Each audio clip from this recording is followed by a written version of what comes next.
আজকে আমি ইলিশ মাছ রান্না করব, তার জন্য তেল দিয়ে দিলাম। তেল গরম হয়ে গেছে, শুকনো লঙ্কা, জিরে ফোড়ন, কাঁচা পেঁয়াজ আর কাঁচা লঙ্কা দিয়ে দিলাম। পেঁয়াজটা একটু নরম হয়ে গেলে আদা রসুন দিয়ে দিলাম। জিরের গুঁড়ো, লঙ্কা গুঁড়ো, হলুদ, লবণ, একটু পানি দিয়ে কষিয়ে একটু ভাজা মশলা দিলাম।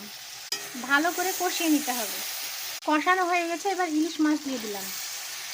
দেশি স্বাদের ইলিশ মাছ, দারুণ খেতে। ভালো করে কষিয়ে নিব।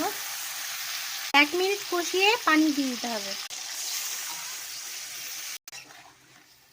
ঢাকা দিয়ে 5 মিনিট রাখবো। মাছ ফুটে গেছে, কিছু কাঁচা লঙ্কা দিয়ে দেবো। আমার মাছ রান্না কমপ্লিট, এবার ঢেলে নিব। হয়ে গেল দারুণ স্বাদের ইলিশ রান্না।